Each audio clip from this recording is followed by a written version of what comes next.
Queridos irmãos, queridas irmãs, é com uma enorme satisfação que damos início ao Momento Redenção.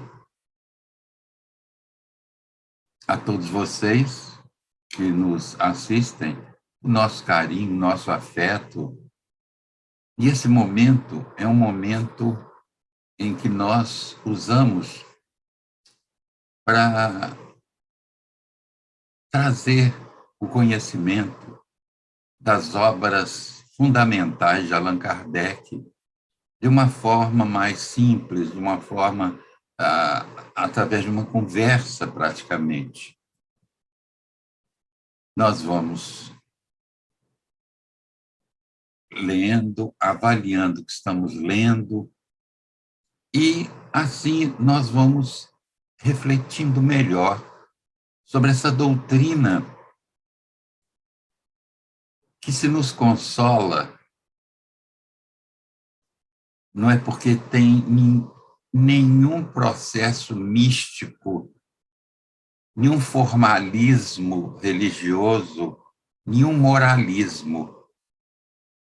É porque ela nos esclarece e orienta os passos aqui na Terra. Isso é que é importante, meus amigos. Bom, e nós estamos de posse, nesse instante, do livro A Gênese, os milagres e as predições segundo o Espiritismo, de Allan Kardec, e a edição que nós estamos compulsando é do Centro Espírita Leon Denis Selde. A tradução é da Albertina Escudeiro Seco. É uma tradução que eu acho da Gênese muito interessante, como também existe a tradução da Gênese da FEAL, Fundação Espírita André Luiz, que são duas edições que eu acho muito interessantes de A Gênese, porque estão dentro do padrão, a meu ver, kardeciano. Bom, nós vamos nos fundamentos da revelação espírita, mas vamos já no item 30. Diz Kardec: o Espiritismo, tomando o seu ponto de partida das próprias palavras do Cristo, como Cristo tomou o seu das de Moisés, é uma consequência direta da sua doutrina. Vejamos bem, Kardec está dizendo que o Espiritismo é uma consequência direta das próprias palavras do Cristo. Não é do movimento humano cristão, não é do cristianismo necessariamente falando. Mas ele diz o seguinte, nós vamos repetir: o Espiritismo, tomando seu ponto de partida das próprias palavras do Cristo, como Cristo tomou o seu das de Moisés, é uma consequência direta de sua doutrina. Quer dizer, o Espiritismo é uma consequência direta da doutrina do Cristo, e não a doutrina do cristianismo como movimento humano, que cometeu erros como todo movimento religioso comete. Se equivoca. Mas ele está dizendo que o Espiritismo, ele tomou como ponto de partida as próprias palavras do Cristo. Quer dizer, então, o Espiritismo revive o ensinamento genuíno de Jesus, e não o que os homens disseram sobre esse ensinamento, né? Continua Kardec. A ideia vaga da vida futura ele acrescenta a revelação da existência do mundo invisível que nos rodeia e povoa o espaço. E por este meio ele fundamenta a crença, dando-lhe um corpo, uma consistência, uma realidade no pensamento. Muito interessante isso. Jesus fala na vida futura, mas coube ao Espiritismo comprovar primeiro a individualidade do espírito após a morte do corpo físico. E, em partindo daí, o Espiritismo nos mostra essa vida futura. Mas quem nos traz essas informações da vida futura são os próprios espíritos.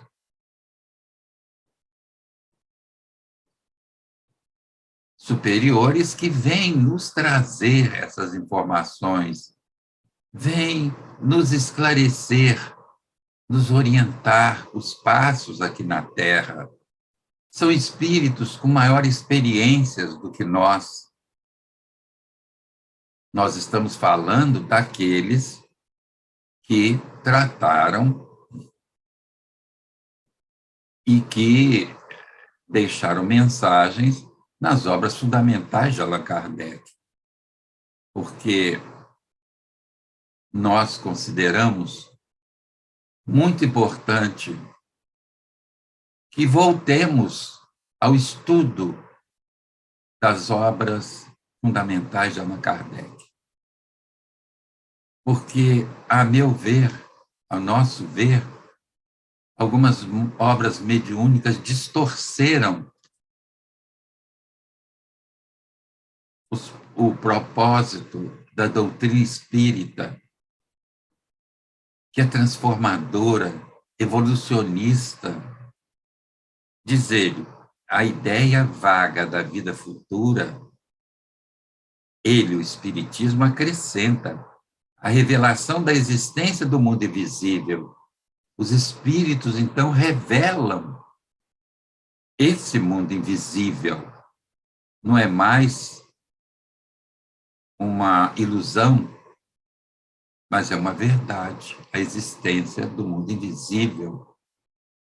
Nós não morremos, o que morre é o corpo físico. Eu, esse ser pensante, não morro, o que morre é o meu corpo físico. Mas eu continuo, você continua individualizado no mundo espiritual e aprendendo, evoluindo e vindo aqui na Terra testar o progresso conquistado no mundo dos espíritos, na erraticidade. Bom, continua Kardec dizendo, define os laços que unem a alma ao corpo e levanta o véu que ocultava aos homens os mistérios do nascimento e da morte. Quer dizer, o Espiritismo vem nos explicando a constituição do homem, corpo físico, perispírito, espírito, e que havendo a morte do corpo físico, o espírito com seu perispírito continuam individualizados, levando consigo as experiências já conquistadas para a erraticidade, para o mundo dos espíritos. Quer dizer, define os laços que unem a alma ao corpo. Quer dizer, o perispírito tem várias funções. Entre elas, poderíamos distinguir duas importantes. Primeiro, dar forma ao espírito. E segunda, ligar o espírito ao corpo físico. Quer dizer, isso é muito importante que a gente entenda, que até os espíritos puros, que na escala espírita, proposta por Kardec em O Livro dos Espíritos, é o cume, né, do processo evolutivo, pelo menos aqui, espíritos puros, esses não precisam mais encarnar ou reencarnar para aprender em mundos físicos. Eles já fizeram seu aprendizado em outros mundos e até nesse. Eles encarnam em missão, mas não precisam mais reencarnar ou encarnar com vistas a aprender, porque tudo aquilo que um mundo físico poderia lhes ensinar, eles já aprenderam. E o único espírito puro que nós conhecemos, segundo a própria doutrina, é Jesus de Nazaré. Esse espírito magnífico que veio trazer a luz ao nosso coração, ao nosso entendimento, mas não veio trazer moralismo religioso, não veio trazer formalismo religioso. Quando a gente fala em moralismo e formalismo religioso, a gente se lembra de uma proposta muito interessante de Jesus. Quando instado pelo doutor da lei para se manifestar sobre o maior mandamento, Jesus não responde indicando nenhuma prática religiosa, mas ele fala em amor. Amar a Deus de todo o coração, de toda a alma, de todo o espírito, e ao próximo como a si mesmo. Que extraordinário, né? Não fala em religião, não fala em moralismo, mas fala em moralidade, em moral superior, amor, amar a Deus de todo o coração, de todo o espírito, de toda a alma, e amar ao próximo como amamos a nós mesmos, nos ensinando aí autoestima, inclusive, para que eu possa amar o outro, é preciso que eu saiba me amar. Que em toda relação humana, nós só damos aquilo que temos. Nós ofertamos nas nossas relações com as pessoas aquilo que somos e aquilo que temos. Se nós não nos amamos, como é que nós vamos oferecer amor àqueles que convivem conosco? Se não temos provisão de amor para oferecer. Às vezes, nós dizemos que amamos a mulher, o marido, mas em termos de posse, né?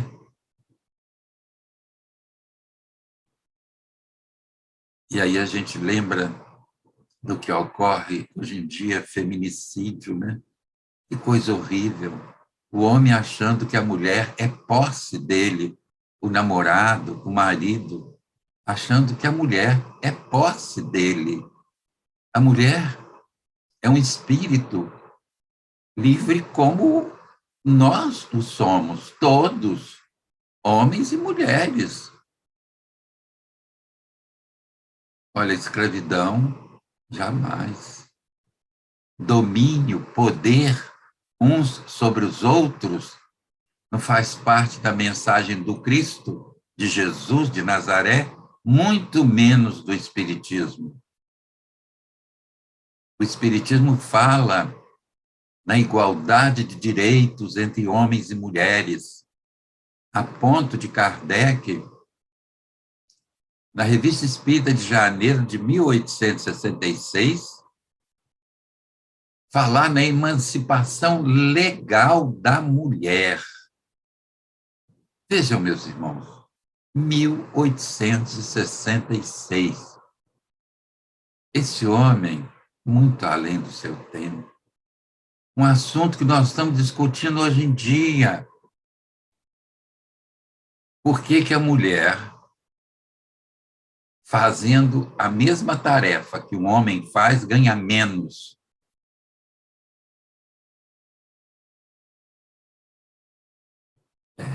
Direitos iguais entre homens e mulheres, que são os mesmos espíritos que habitam os corpos masculinos e femininos.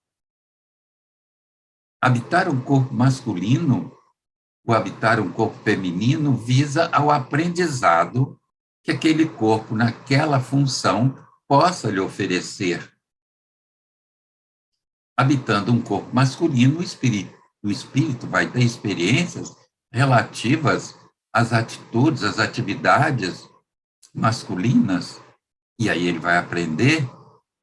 E habitando um corpo feminino, o espírito vai aprender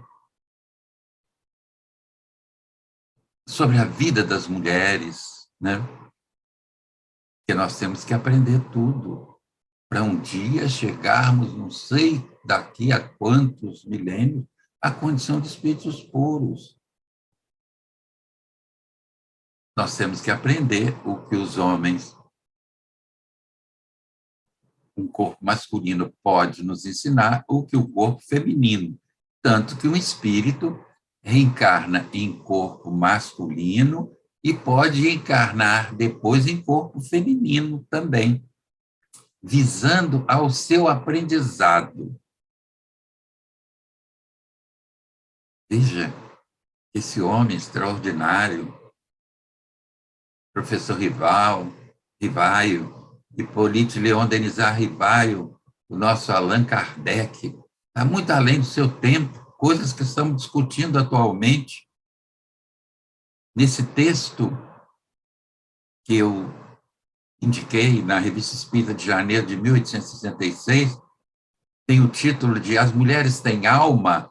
É uma pergunta que houve tempo até que se duvidou, né? Kardec tange a questão da transexualidade. Tange. Claro que essa nomenclatura é nova, mas o fato não é novo, só que mal compreendido. Mas à medida que o ser humano vai se esclarecendo, à medida que o ser humano vai buscando aprender, ele vai desvendando também todos esses mistérios, essas coisas que aparecem, que parecem estranhas, mas que fazem parte da natureza humana, que nós precisamos aprender, porque não existe nada mais lindo do que a diversidade humana.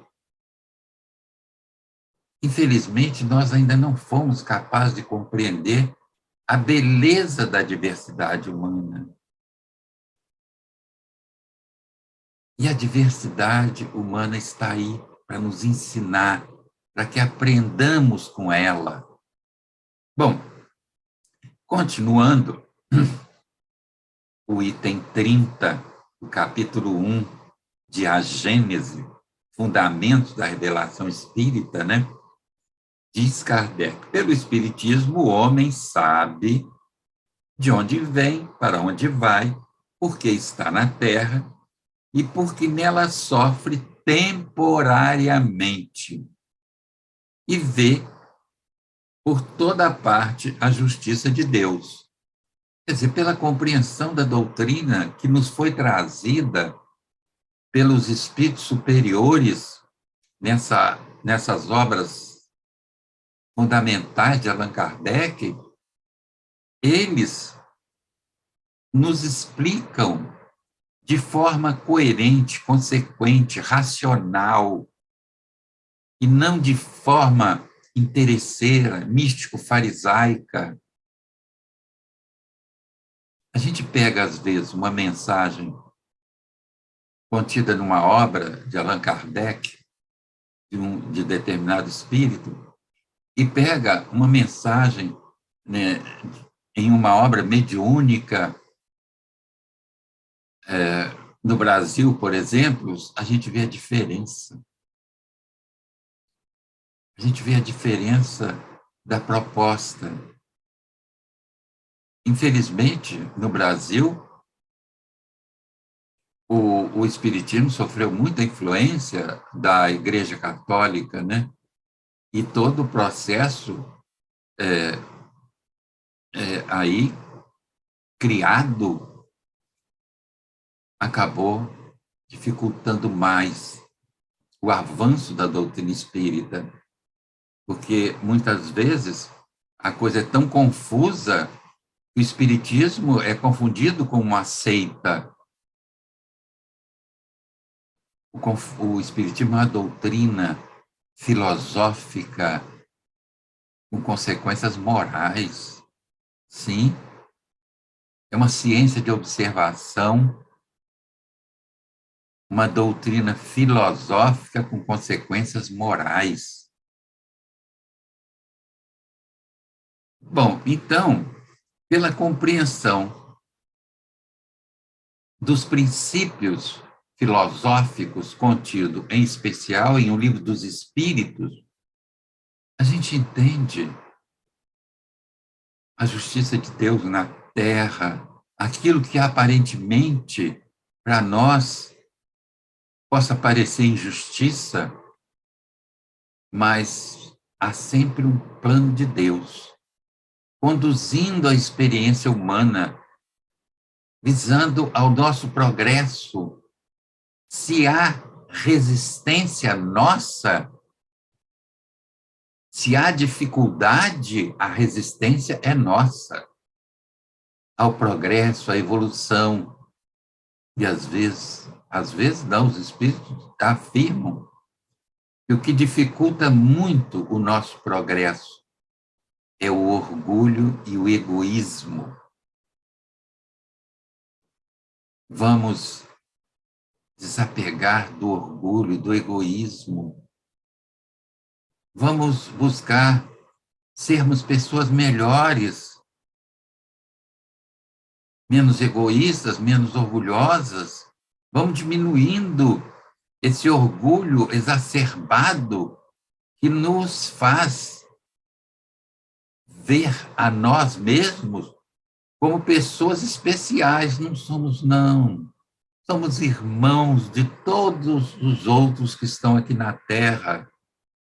A condição social de alguém não o diferencia perante Deus. O que o diferencia perante Deus são as condições morais. Isso. Nós estamos aqui para, de forma coletiva, melhorar o ambiente na Terra, nos melhorarmos individualmente falando, nos tornarmos pessoas melhores, mais solidárias, mais fraternas, né? Fazendo pelo outro aquilo que gostaríamos que fosse feito por nós, mas também melhorando as condições de vida do nosso planeta, melhorando as condições da nossa sociedade. O Espiritismo, diz Kardec no Livro dos Médiuns, capítulo Método, o Espiritismo toca em todos os problemas da humanidade.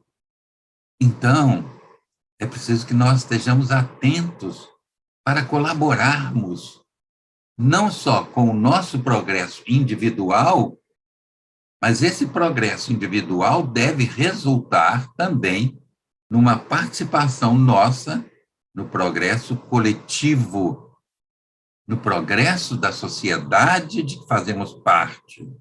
Afinal de contas, se fazemos parte dessa sociedade, cabe a nós melhorar as condições de vida da nossa humanidade e do nosso planeta.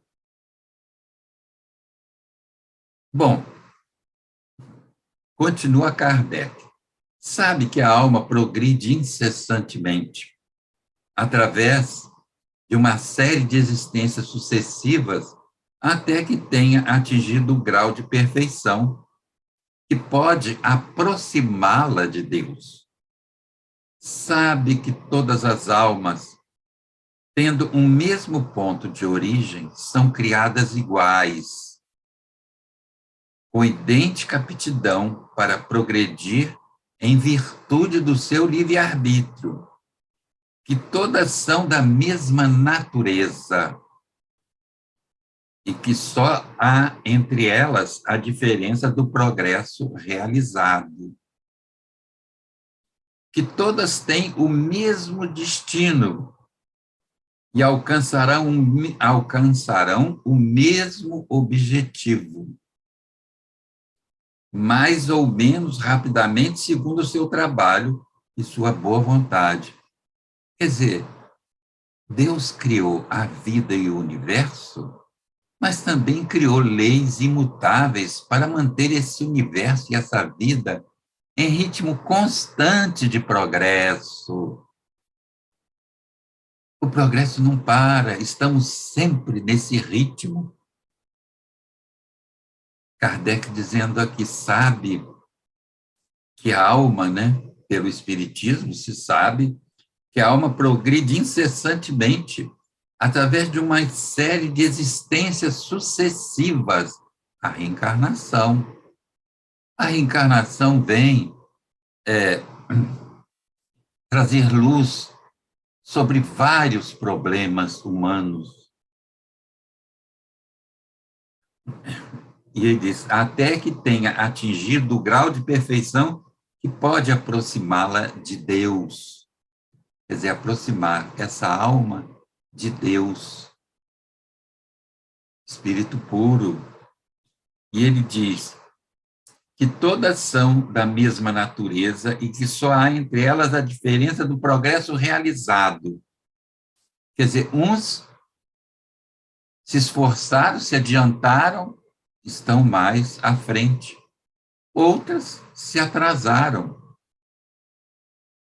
vão mais devagar, mas todos um dia chegarão à condição de espíritos puros. Essa é a fatalidade. Por quê?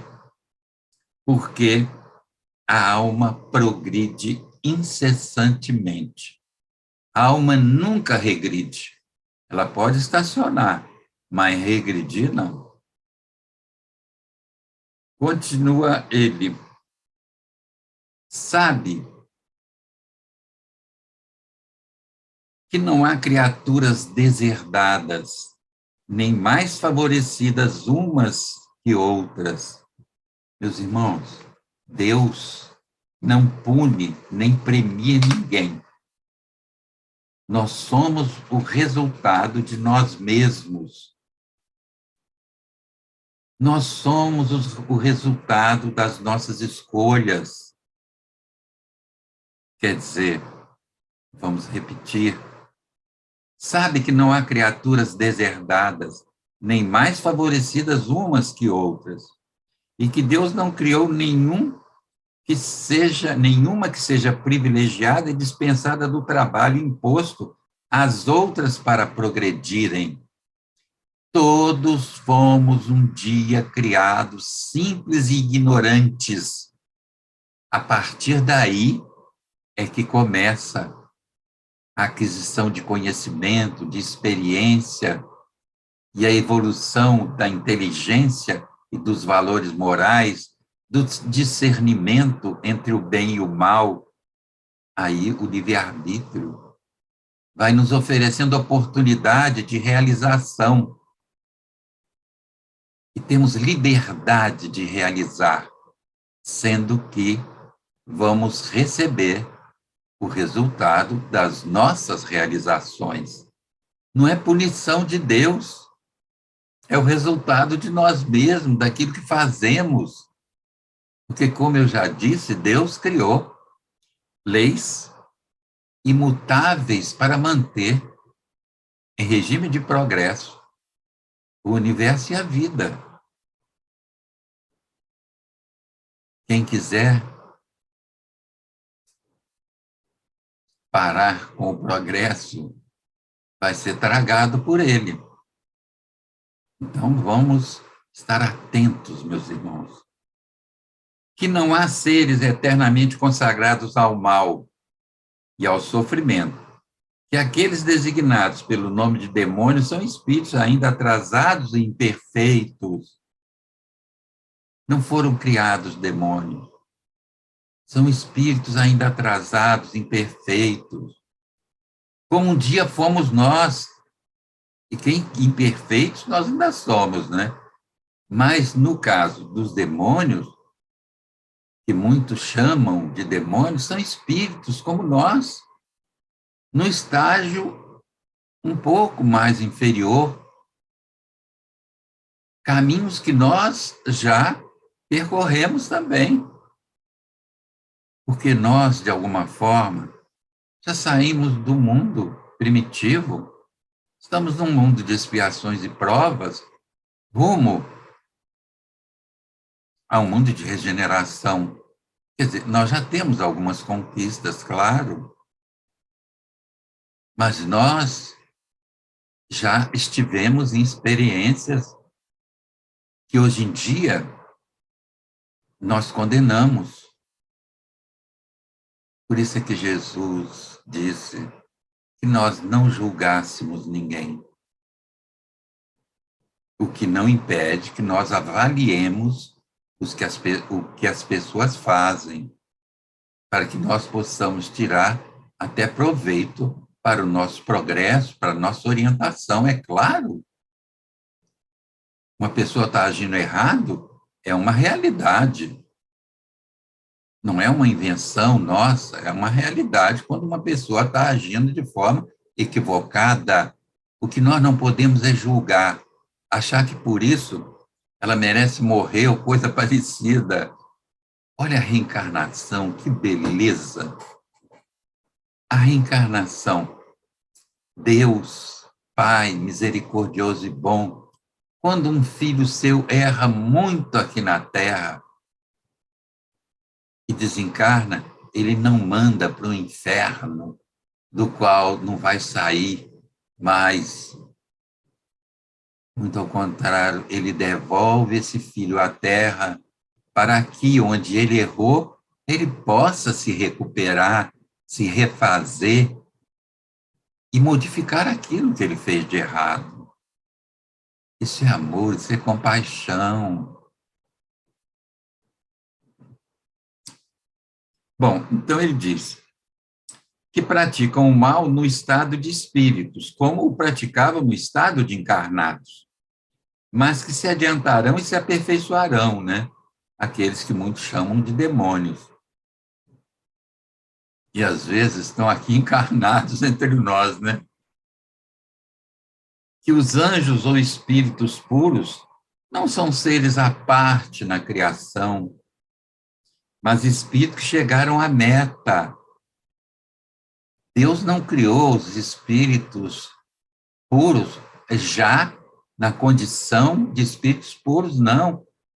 Conquista deles. Conquista deles. Jesus é mestre, porque batalhou por isso e chegou lá. É mérito para ele. E ele evoluiu, possivelmente, num sistema que não é o nosso. Num sistema planetário que, quando a Terra foi criada, ele já era o mestre Jesus, né? Então, ele conquistou a condição de espírito puro. Tanto que ele diz no registro de João: todos vós passais por aflições, mas tende bom ânimo, eu venci o mundo. Vamos vencer o mundo vencendo a nós mesmos, vencendo as nossas más tendências, as nossas más inclinações, fazendo pelo outro o que gostaríamos que fosse feito por nós, organizando uma sociedade com base na justiça, na solidariedade, na fraternidade, na compaixão. na ajuda aos mais fracos, aos oprimidos.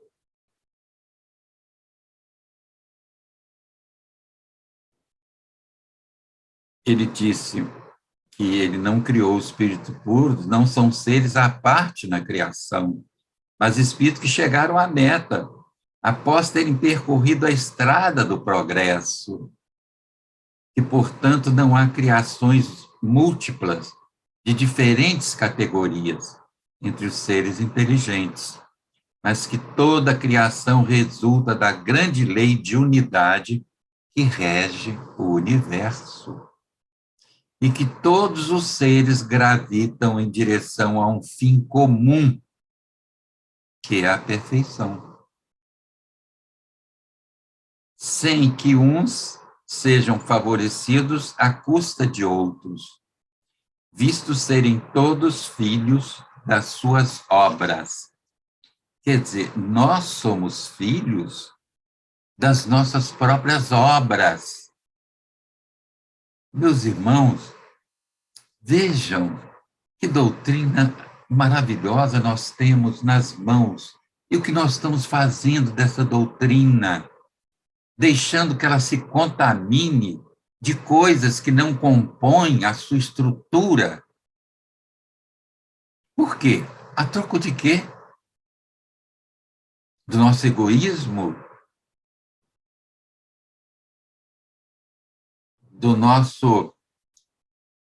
Da nossa ânsia de poder político no movimento espírita?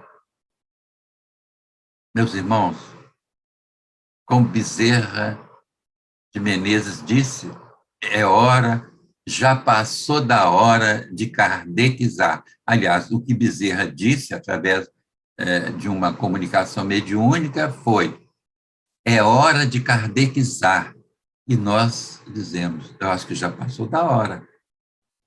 Kardecizar no sentido de aprender com Allan Kardec, aprender nas obras fundamentais de Allan Kardec, o espiritismo genuíno, como devemos aprender o ensinamento genuíno de Jesus de Nazaré. Que